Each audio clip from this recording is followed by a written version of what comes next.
Hello dear students, welcome back in economic class. Today we are going to discuss about law of variable proportion.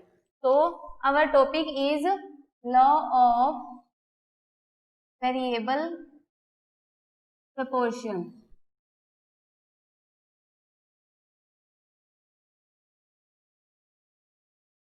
What is law of variable proportion? Law of variable proportion means when a producer used fixed factor and variable factor, means जब भी producer commodity की production के लिए fixed factor like land, machine use करते हैं and variable factor labor, raw material use करते हैं, then क्या कि जब भी producer fixed factor like land use कर रहे हैं, ठीक है, and variable factor use कर रहे हैं, ठीक है, और एक पॉइंट के बाद वेरिएबल फैक्टर को वो क्या है इंक्रीज कर देते हैं, ठीक है। तो वेरिएबल फैक्टर यूज करने से इंक्रीमेंट करने से क्या होता है कि एक पॉइंट पे, एक सर्टेन पॉइंट पे जो मार्जिनल प्रोडक्शन है वो क्या है डिक्लाइन होना स्टार्ट हो जाती है। मार्जिनल प्रोडक्ट डिक्लाइन होने से क्या है कि जो टोटल प्रोडक्शन है वो भी क्या है डिक्रीज हो जाती है। तो this is called law of variable proportion. What is law of variable proportion means कि जब भी प्रोडक्शन के लिए fixed factor and variable factor को यूज किया जाता है, फिक्स्ड फैक्टर में चेंजेस ना करके वेरिएबल फैक्टर को इंक्रीज करने से एक पॉइंट ऐसा आता है कि जब मार्जिनल प्रोडक्शन है वो क्या है डिक्लाइन होना स्टार्ट हो जाती है एंड जो टोटल प्रोडक्शन है वो भी डिक्रीज हो जाती है। It is called law of variable proportion. अब देखो लॉ ऑफ वेरिएबल प्रोपोर्शन को हम डायग्रामेटिक वे में प्रेजेंट करेंगे।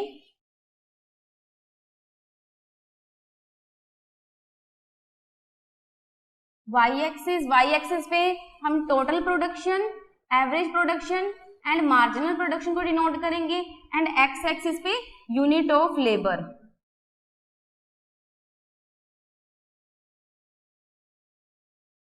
अब देखो कि लाइक जैसे हमने प्रीवियस कंसेप्ट में जो टेबल रिप्रेजेंट किया था उसमें क्या था कि जो टोटल प्रोडक्शन थी वो पहले क्या है फर्स्ट स्टेज पे इंक्रीज होती है, ठीक है, फिर उसके बाद क्या है टोटल प्रोडक्शन कांस्टेंट हो जाती है एंड डिक्रीज होना स्टार्ट हो जाती है, ठीक है। तो उसके बाद जो मार्जिनल प्रोडक्शन है वो भी क्या है इंक्रीज होती है। एक पॉइंट ऐसा आता है जब मार्जिनल प्रोडक्शन जीरो हो जाती है एंड उसके बाद मार्जिनल प्रोडक्शन क्या है नेगेटिव होना स्टार्ट हो जाती है, लाइक जैसे -2। तो उसी टेबल बेस्ड हम क्या है यहाँ पे इसको डायग्रामेटिक वे में प्रेजेंट करेंगे। सो फर्स्टली क्या होता है लॉ ऑफ वेरिएबल प्रोपोर्शन में हमारे पास 3 स्टेजेस होंगी, ठीक है, increasing rate, decreasing rate and negative rate. अब देखो कि फर्स्टली जो टीपी है टोटल प्रोडक्शन है, this is TP total production. तो जो टोटल प्रोडक्शन की कर्व है वो क्या है, पहले तो जो टोटल प्रोडक्शन है टेबल में हमने देखा ना कि वो टोटल प्रोडक्शन क्या है इंक्रीज होती जाती है, ठीक है, फिर उसके बाद टोटल प्रोडक्शन क्या है डिक्रीजिंग रेट से इंक्रीज होती है, उसके बाद टोटल प्रोडक्शन क्या है डिक्लाइन हो जाती है, ठीक है, लाइक जैसे 30 हुई थी टोटल प्रोडक्शन और लास्ट यूनिट पे लेबर की 7 यूनिट पे जो टोटल प्रोडक्शन है वो 30 से डिक्रीज हो जाती है, 30 से कितनी हो जाती है 28। ओके, तो ये हमने टीपी कर्व ड्रा की है। अब देखो ये जो पॉइंट है ये क्या है फर्स्ट स्टेज है,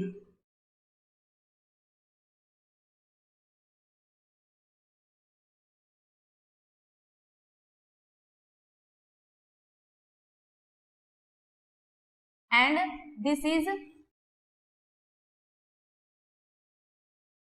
ई पॉइंट। इस पॉइंट पे जो टीपी है वो क्या मैक्सिमम हो जाती है और उसके बाद जो टीपी है टोटल प्रोडक्शन है वो क्या है डिक्रीज होना स्टार्ट हो जाती है। This is S point and ये क्या है हमारा turning point, turning point. S point पे क्या है ये फर्स्ट स्टेज। लो वेरिएबल प्रोपोर्शन में 3 स्टेजेस होती हैं, फर्स्ट स्टेज, ठीक है, एस से ई के बिटवीन की जो स्टेज है वो कौन सी है सेकंड स्टेज, सेकंड स्टेज, और ये क्या है third stage.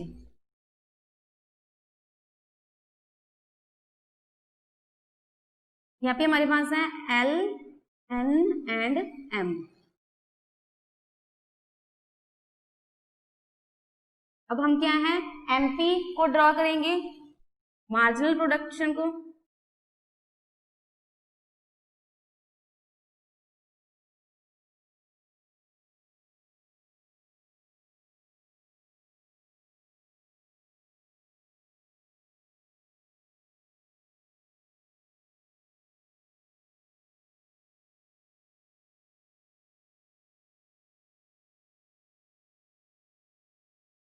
This is average production and this is marginal production.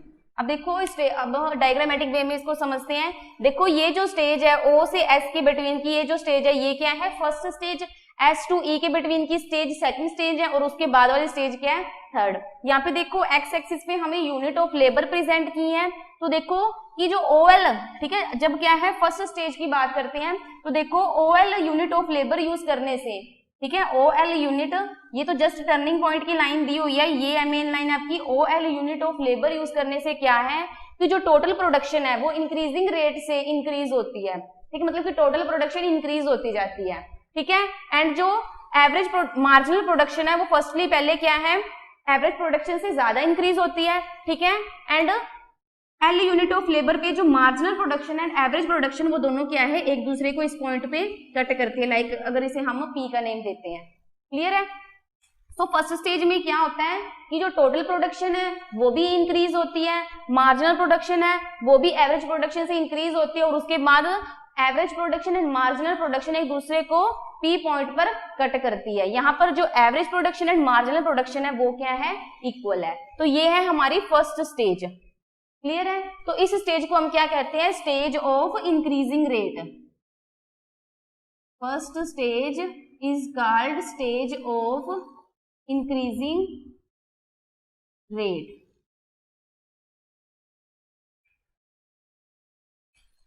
अब देखो कि यहाँ पे जो टर्निंग पॉइंट दिया हुआ है, ये जो लाइन है वो टर्निंग पॉइंट के लिए ड्रॉ की हुई है। मींस कि इस लाइन के बाद क्या है, टर्निंग पॉइंट का मीनिंग क्या होता है कि फर्स्टली पहले क्या होता है कि जो टोटल प्रोडक्शन है वो इंक्रीजिंग रेट से इंक्रीज होती है, ठीक है, और उसके बाद फिर क्या है वो डिक्रीजिंग रेट से इंक्रीज होती है। So it is called turning point. Turning point क्या होता है, दिस, ये क्या है, टर्निंग पॉइंट है।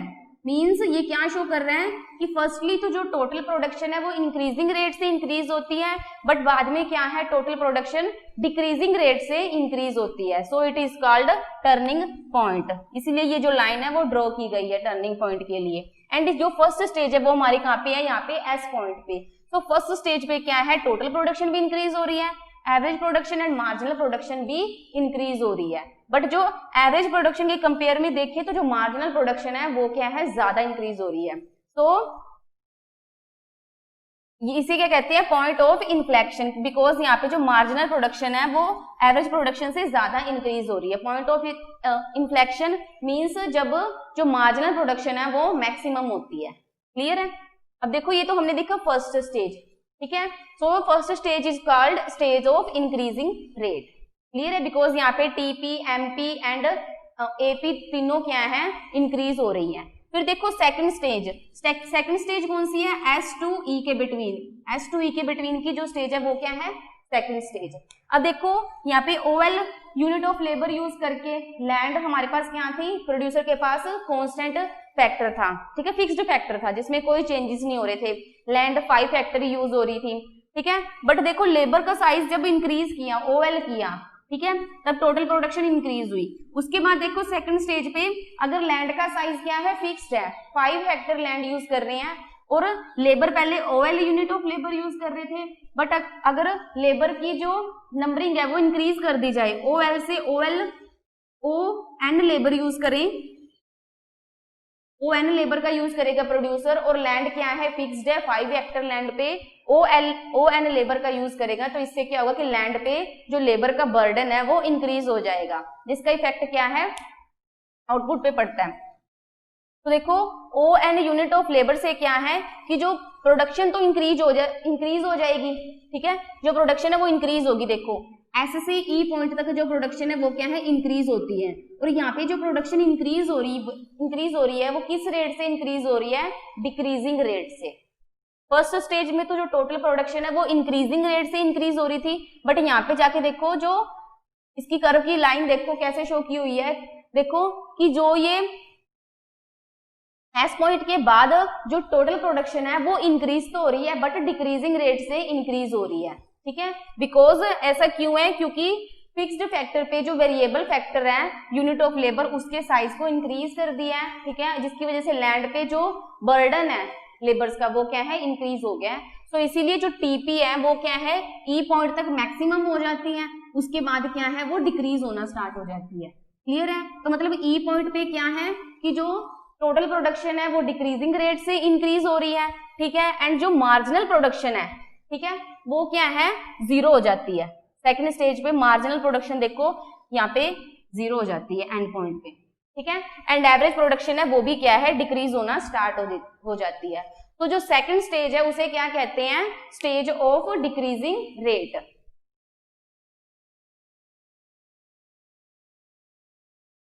Second stage is called stage of decreasing rate.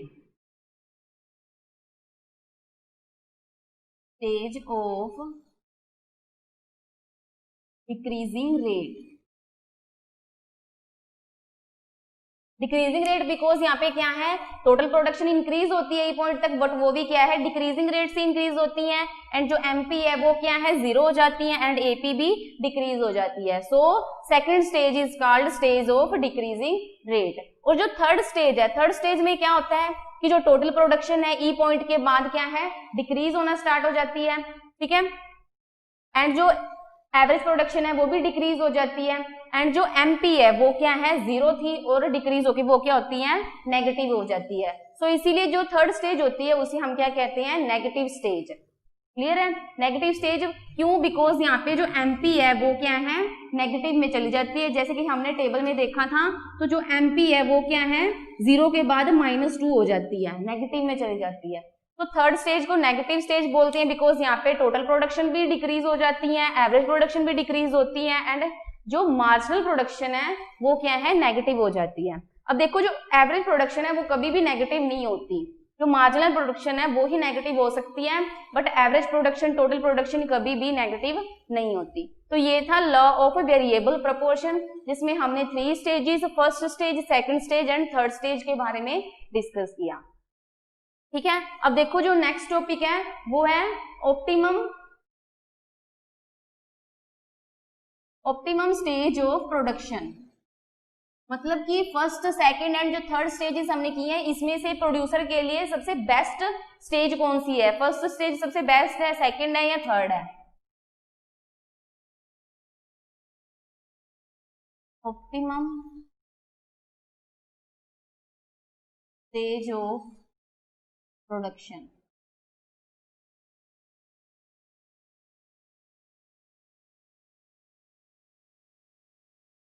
तो देखो अब हमने ये फाइंड करना है कि जो प्रोड्यूसर है उसको इन तीनों में से कौन सी स्टेज सबसे ज्यादा बेस्ट लगी है, प्रोडक्शन के लिए कौन सी स्टेज सबसे ज्यादा बेस्ट है। तो देखो फर्स्ट स्टेज में क्या होता है कि जो टोटल प्रोडक्शन है वो इंक्रीज होती है, मार्जिनल प्रोडक्शन भी इंक्रीज होती है, एवरेज प्रोडक्शन भी इंक्रीज होती है।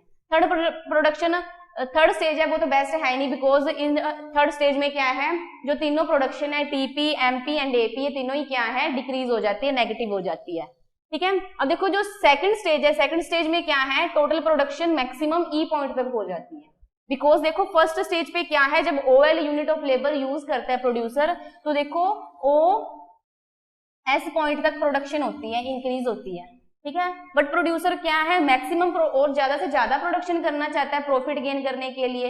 रैशनल स्टेज कौन सी होगी प्रोडक्शन के लिए, ऑप्टिमम स्टेज या रैशनल स्टेज, बेस्ट स्टेज। अब देखो फर्स्टली जो प्रोड्यूसर है, तो प्रोड्यूसर प्रोडक्शन करता है तो उसके लिए पीछे उसका मेन ऑब्जेक्टिव क्या होता है कि जो कॉस्ट है वो मिनिमम हो एंड जो प्रोडक्शन हो क्वांटिटीज की वो मैक्सिमम हो। तो वो ही क्या है, कंज्यूमर का, जो प्रोड्यूसर है सॉरी, उसका इक्विलिब्रियम पॉइंट होगा जहां पे कॉस्ट कम यूज होती है एंड जो प्रोडक्शन है वो मैक्सिमम होती है। क्लियर है? तो देखो रैशनल स्टेज कौन सी होगी, क्योंकि फर्स्ट स्टेज में देखो जो एमपी, टीपी एंड एपी तीनों इंक्रीज हो रहे हैं, बट यहाँ पे देखो टोटल प्रोडक्शन इतनी भी ज्यादा नहीं है, ठीक है। प्रोड्यूसर क्या करना चाहता है कि यूनिट ऑफ अपनी कॉस्ट को कम करना चाहता है, वो क्या है, अपनी प्रोडक्शन को मैक्सिमम करना चाहता है। मेन जो प्रोड्यूसर है उसका मोटिव होता है प्रोडक्शन को मैक्सिमम करना। तो इसीलिए जो सेकंड स्टेज है वो क्या है, प्रोडक्शन की रैशनल स्टेज होगी, सबसे बेस्ट स्टेज होगी, बिकॉज सेकंड स्टेज में क्या है, जो टोटल प्रोडक्शन है वो क्या है, मैक्सिमम पॉइंट ई पर पहुंच जाती है। क्लियर है? तो उसने जो प्रोड्यूसर है उसका तो मेन ऑब्जेक्टिव यही है कि टोटल प्रोडक्शन इंक्रीज करना। तो फर्स्ट स्टेज को ऑप्टिमम स्टेज, रैशनल स्टेज क्यों नहीं बोला गया, क्योंकि यहाँ पे जो प्रोड्यूसर की प्रोडक्शन है वो इतनी ज्यादा इंक्रीज नहीं होती, तो प्रोड्यूसर की प्रोडक्शन ई पॉइंट पे इंक्रीज होती है and this is the main objective of producer to maximise his production.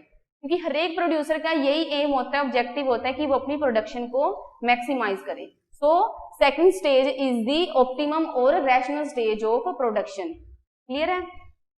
इस स्टेज पे कंज्यूमर को, जो प्रोड्यूसर है, उसे मैक्सिमम प्रॉफिट होगा। अब देखो जो लास्ट कंसेप्ट है वो है importance of production function and concept of production. देखो कंसेप्ट ऑफ प्रोडक्शन का लास्ट टॉपिक है इंपॉर्टेंस। तो देखो कंसेप्ट ऑफ प्रोडक्शन फंक्शन, ठीक है, एंड कंसेप्ट ऑफ प्रोडक्शन, तो इसकी क्या इंपॉर्टेंस है? इसके थ्रू जो प्रोड्यूसर है वो ये फाइंड कर सकते हैं कि उसे कौन सी टेक्निक प्रोडक्शन के लिए यूज करनी चाहिए। Technique like labour intensive technique use करनी चाहिए या फिर कैपिटल इंटेंसिव टेक्निक यूज करनी चाहिए। Labour intensive technique and capital intensive technique. Capital intensive technique, okay, means कि प्रोड्यूसर को प्रोडक्शन के लिए लेबर इंटेंसिव टेक्निक, जिसमें प्रोडक्शन किसके थ्रू की जाती है? लेबर्स के through, and capital intensive technique में production is done by machineries, ठीक है, टूल्स। तो अब देखो प्रोड्यूसर को लेबर इंटेंसिव टेक्निक यूज करनी चाहिए या कैपिटल इंटेंसिव टेक्निक यूज करनी चाहिए, वो किसकी हेल्प से चॉइस कर सकता है? Producer with the help of production and production function, ठीक है। नेक्स्ट है मिनिमम कॉस्ट। तो प्रोड्यूसर को ऐसी कौन सी टेक्निक यूज करनी चाहिए जिससे जो प्रोड्यूसर की गुड्स की प्रोडक्शन है, ठीक है, वो क्या है? मैक्सिमम हो, एंड जो गुड्स की प्रोडक्शन करने के लिए जो कॉस्ट यूज होती है, ठीक है, पैसा खर्च करना पड़ता है प्रोड्यूसर को, वो क्या है? मिनिमम हो। ओके, तो मतलब कि concept of production and production function की हेल्प से प्रोड्यूसर ये फाइंड कर सकते हैं कि उसे किस टेक्नोलॉजी का टेक्निक का यूज करके अपनी प्रोडक्शन को, किस टेक्नोलॉजी का यूज करना चाहिए जिससे वो अपनी प्रोडक्शन है गुड्स की उनको इंक्रीज कर सकता है एंड बेस्ट क्वालिटी में प्रोडक्शन फाइंड कर सकता है, एंड उन जिन कम्युनिटीज की प्रोडक्शन होगी उसकी कॉस्ट मिनिमम होनी चाहिए, ठीक है। तो ये भी किसकी हेल्प से फाइंड कर सकते हैं? With the help of production function and production. Clear है?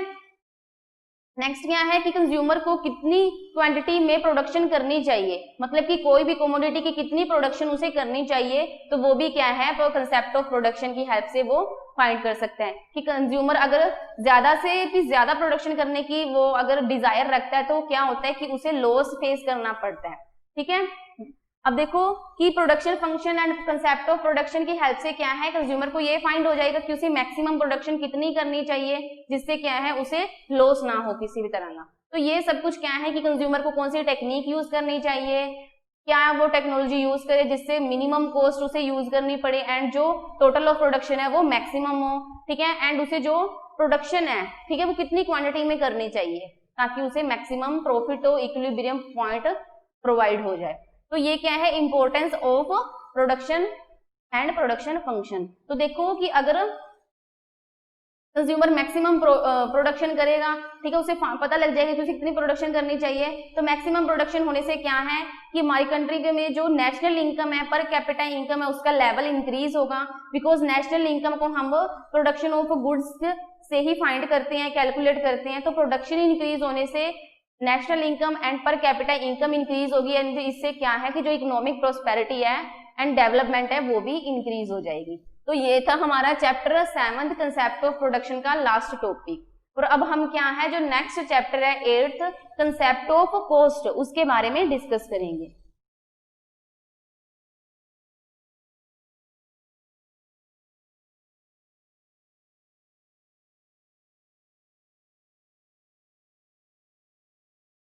Concept of cost.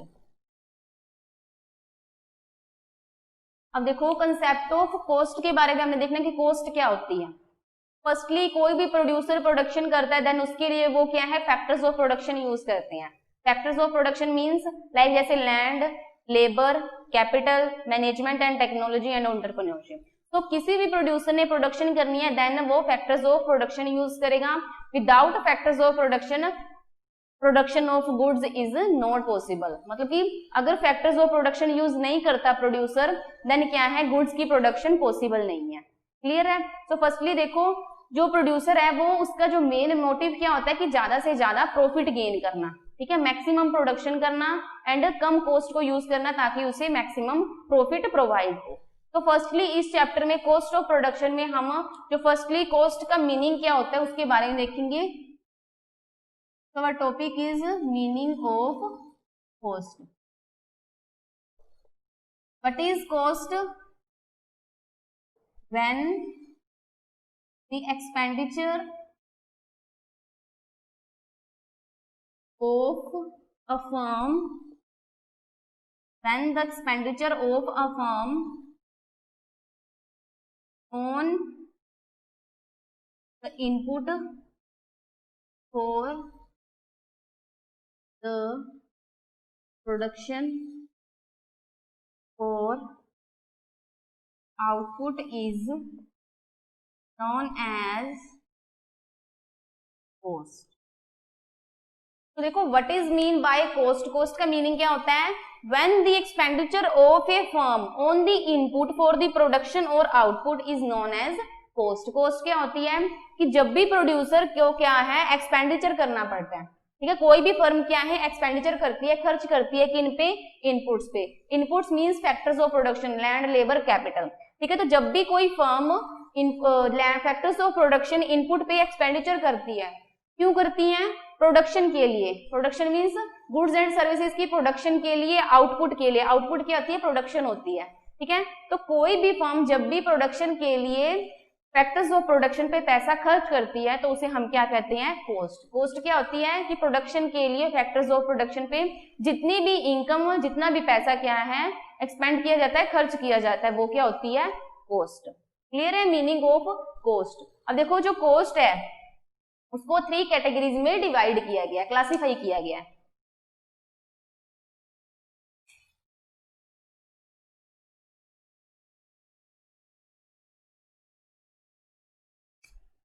Cost is classified into 3 categories.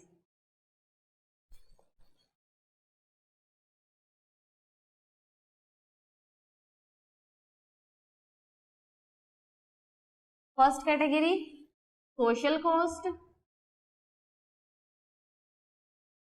second opportunity cost,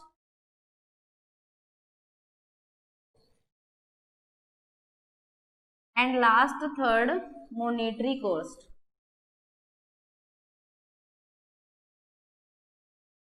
There are 3 categories of cost। cost की 3 categories है। first social cost, second opportunity cost and last third monetary cost। तो firstly हम क्या है जो social cost क्या होती है उसके बारे में डिस्कस करेंगे।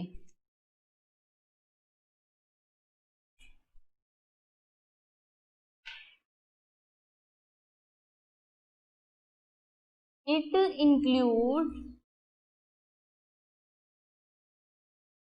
the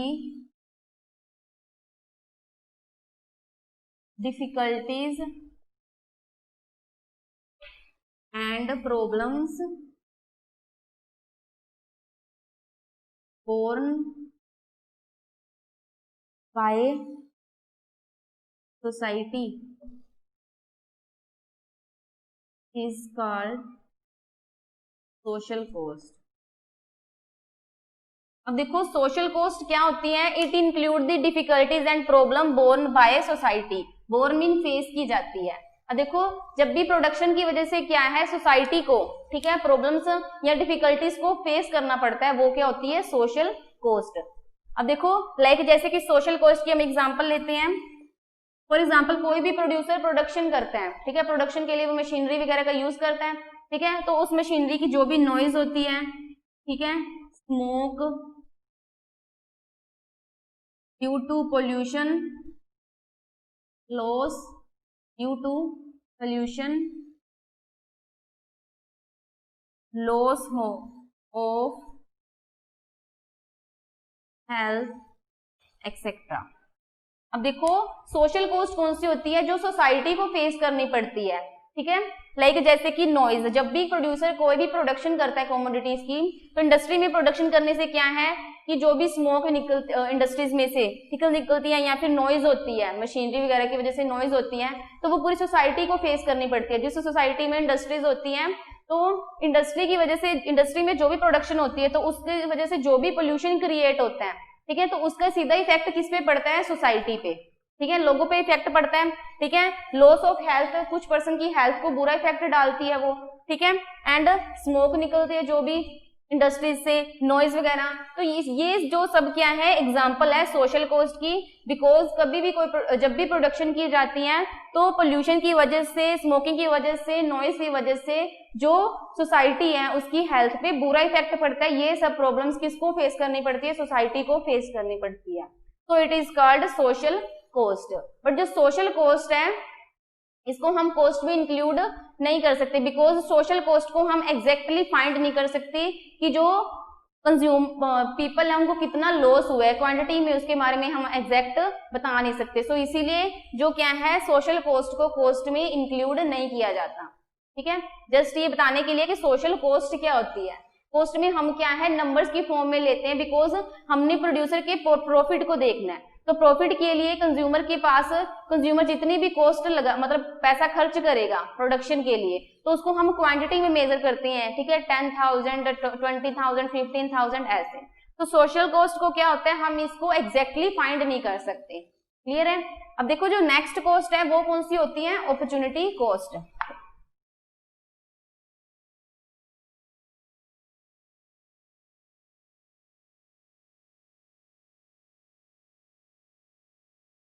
opportunity cost. अब देखो जो अपॉर्चुनिटी कॉस्ट है इसे अल्टरनेटिव कॉस्ट भी कहते हैं, अल्टरनेटिव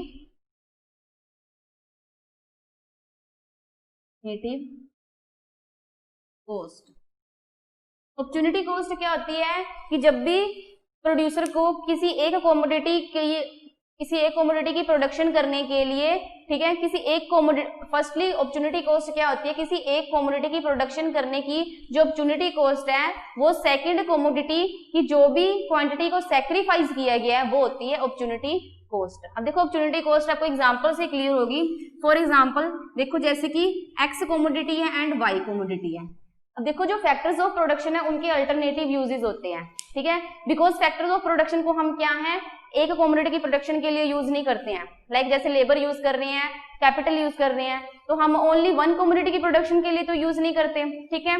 डिफरेंट कमोडिटी की प्रोडक्शन के लिए कैपिटल यूज की जाती है, लैंड यूज किए जाते हैं, लेबर यूज किए जाते हैं। तो जो फैक्टर्स ऑफ प्रोडक्शन होते हैं उनके अल्टरनेटिव यूजेस होते हैं। क्लियर है? तो देखो बट क्या होता है कि जब एक टाइम पे, अगर एक टाइम पीरियड की बात करें तो एक टाइम में हम क्या है कि जो फैक्टर्स ऑफ प्रोडक्शन है उनके अल्टरनेटिव यूजेस नहीं कर सकते।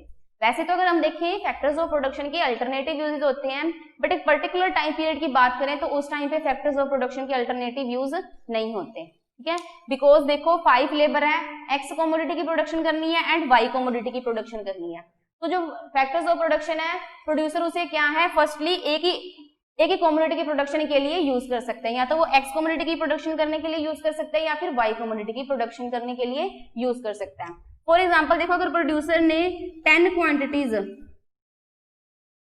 एक्स कमोडिटी की प्रोडक्शन करनी है, 10 क्वांटिटीज, ठीक है, एंड जो वाई कमोडिटी की प्रोडक्शन 20 क्वांटिटीज, बट जो फैक्टर्स ऑफ प्रोडक्शन है वो एक स्पेसिफिक टाइम पीरियड में देखें तो दोनों साइड पे तो हम फैक्टर्स ऑफ प्रोडक्शन नहीं लगा सकता प्रोड्यूसर। अगर उसके पास 5 लेबर है तो उन 5 लेबर्स को पहले वो क्या है, एक क्वांटिटी की प्रोडक्शन करने के लिए लगाएगा एक्स कमोडिटी की, ठीक है, फिर उसके बाद वो उन फैक्टर्स ऑफ प्रोडक्शन को वाई कमोडिटी की प्रोडक्शन के लिए यूज करेगा। तो देखो अपॉर्चुनिटी कॉस्ट क्या होगी कि 10 एक्स कमोडिटी की 10 क्वांटिटीज की अपॉर्चुनिटीज कॉस्ट क्या है, वाई कमोडिटी की 20 क्वांटिटी को जो क्या है सैक्रिफाइस किया गया है। मतलब कि एक्स वस्तु की 10 यूनिट्स 10 क्वांटिटीज की प्रोडक्शन करने की अवसर लागत क्या होगी, वाई कमोडिटी की जो 20 क्वांटिटी की प्रोडक्शन उसको सैक्रिफाइस किया गया है। क्लियर है? अपॉर्चुनिटी कॉस्ट क्या होती है, बिकॉज जो फैक्टर्स ऑफ प्रोडक्शन है वो एक स्पेसिफिक टाइम पीरियड के लिए हम उसमें चेंजेस नहीं कर सकते, उनके अल्टरनेटिव यूज नहीं कर सकते। अगर प्रोड्यूसर के पास 5 लेबर है तो लेबर क्या है, फैक्टर्स ऑफ प्रोडक्शन, तो या तो वो क्या है वाई कमोडिटी की प्रोडक्शन कर सकता है या फिर वो एक्स कमोडिटी की प्रोडक्शन कर सकता है। सपोज प्रोड्यूसर ने 10 क्वांटिटीज एक्स कमोडिटी की प्रोडक्शन करनी है एंड वाई कमोडिटी की 20 क्वांटिटी प्रोडक्शन करनी है। अब देखो प्रोड्यूसर क्या करेगा, पहले 5 लेबर्स एक्स कमोडिटी पे लगा रहा है, ठीक है। तो एक्स कमोडिटी की 10 क्वांटिटीज की प्रोडक्शन करने की जो अपॉर्चुनिटी कॉस्ट है वो क्या हो जाएगी, वाई कमोडिटी की जो 20 क्वांटिटीज की प्रोडक्शन को सेक्रीफाइस करना। क्लियर है। अब देखो नेक्स्ट एग्जांपल में लाइक अगर एक पर्सन है, ठीक है, वो एक फैक्ट्री ए है यहाँ पे एंड यहाँ पे फैक्ट्री बी। तो एक पर्सन है वो अगर ए फैक्ट्री में काम करेगा तो उसे 10,000 सैलरी प्रोवाइड होगी, अगर वो बी फैक्ट्री में काम करता है तो वहां पे उसे 15,000 जो सैलरी प्रोवाइड होगी। तो जो पीपल है वो क्या करेगा, बी फैक्ट्री में काम करेगा जहाँ पे उसको मैक्सिमम सैलरी प्रोवाइड हो रही है 15,000, ठीक है। तो देखो बी फैक्ट्री में काम करने की, ठीक है, जो अपॉर्चुनिटी कॉस्ट है वो क्या होगी, ए फैक्ट्री को जो सैक्रिफाइस किया गया है सैलरी को, ठीक है, वो मतलब कि एक्स बी लाइक जैसे कि बी फैक्ट्री में काम करने की जो अपॉर्चुनिटी कॉस्ट है वो क्या होगी, एक्स फैक्ट्री की सैक्रिफाइस की गई सैलरी। क्लियर है। अब यहाँ पे देखो कि अगर प्रोड्यूसर ने एक्स कमोडिटी की प्रोडक्शन करनी है तो देखो एक्स कमोडिटी की प्रोडक्शन करने की अवसर लागत जो अपॉर्चुनिटी कॉस्ट है वो क्या होती है, वाई कमोडिटी की प्रोडक्शन की सैक्रिफाइस की गई क्वांटिटी, ठीक है। मतलब एक कमोडिटी की प्रोडक्शन करने के लिए दूसरे की जो जितनी भी क्वांटिटी को वो सैक्रिफाइस कर रहा है, ठीक है, एक तरह से उनका त्याग कर रहा है, बिकॉज फैक्टर्स ऑफ प्रोडक्शन को हम एक टाइम पीरियड में अल्टरनेटिव यूजेस नहीं कर सकते, एक्स की प्रोडक्शन के लिए ही यूज कर सकते हैं। तो इसीलिए एक्स की प्रोडक्शन करने के लिए 10 क्वांटिटी प्रोडक्शन करने के लिए जब फैक्टर्स ऑफ प्रोडक्शन को एक्स क्वांटिटी पे लगाया जाता है तो अपॉर्चुनिटी कॉस्ट क्या होगी कि एक्स कमोडिटी की 10 यूनिट्स की प्रोडक्शन करने की अपॉर्चुनिटी कॉस्ट वाई कमोडिटी की जितनी भी क्वांटिटीज हैं उनको सैक्रिफाइस करना, वो क्या होती है अपॉर्चुनिटी कॉस्ट, ठीक है। एक्स कमोडिटी को उत्पादन करने के लिए प्रोडक्शन करने के लिए वाई की जितनी भी इकाइयों को क्वांटिटीज को सैक्रिफाइस किया गया है, क्लियर है, वो होती है अपॉर्चुनिटी कॉस्ट। अब यहाँ पे देखो जो अगर पर्सन क्या है बी फैक्ट्री में काम करेगा तो बी फैक्ट्री में काम करने की जो अपॉर्चुनिटी कॉस्ट है वो क्या होगी, एक्स ए फैक्ट्री में जो भी उसने सैलरी को सैक्रिफाइस किया है, ओके, बिकॉज यहाँ पे उसे मैक्सिमम सैलरी मिलती है, तो ये क्या होती है अपॉर्चुनिटी कॉस्ट।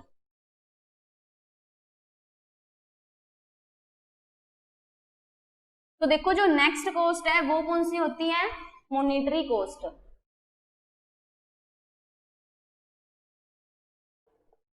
मॉनेटरी कॉस्ट क्या होती है कि जब भी फैक्टर्स ऑफ प्रोडक्शन पे जो भी एक्सपेंडिचर किया जाता है वो किसके थ्रू किया जाता है, मनी, ठीक है, विद मनी। मतलब कि जब भी एक्सपेंडिचर फैक्टर्स ऑफ प्रोडक्शन पे लैंड लेबर पे जो भी खर्च करता है प्रोड्यूसर वो किस फॉर्म में करता है, मनी की फॉर्म में करता है, then it is called monetary cost. Monetary means money related cost. Clear है। अब देखो मॉनेटरी कॉस्ट लाइक जैसे फैक्टर्स ऑफ प्रोडक्शन है लैंड, तो लैंड को क्या प्रोवाइड करवाएगा प्रोड्यूसर, रेंट, ठीक है। लैंड की क्या कीमत होती है, रेंट देना पड़ेगा, तो वो रेंट किस फॉर्म में दिया जाएगा, मनी की फॉर्म में। क्लियर है। और उसके बाद देखो मैनेजमेंट एंड टेक्नोलॉजी, तो मैनेजमेंट एंड टेक्नोलॉजी के लिए क्या है, प्रोड्यूसर को सैलरी प्रोवाइड करवानी पड़ेगी, ठीक है। उसके बाद लेबर, लेबर को क्या प्रोवाइड करवाना पड़ेगा, वेजेस। तो ये जो सब कुछ प्रोवाइड करवाएगा ये किस फॉर्म में प्रोवाइड करवाई जाएगी, मनी फॉर्म में, मॉनेटरी फॉर्म में। एंड कैपिटल, कैपिटल को क्या प्रोवाइड करवाना पड़ेगा, interest. This is monetary cost. Clear है। तो आज हमने जो कॉस्ट की 3 कैटेगरीज हैं, social cost, opportunity cost and monetary cost के बारे में डिस्कस किया। अपॉर्चुनिटी कॉस्ट क्या होती है कि एक कमोडिटी का उत्पादन प्रोडक्शन करने के लिए कि जो अपॉर्चुनिटी कॉस्ट क्या होगी वो वाई कमोडिटी का जो भी हमने सैक्रिफाइस किया है। क्लियर है। Because factors of production are not alternative uses in a specific time period.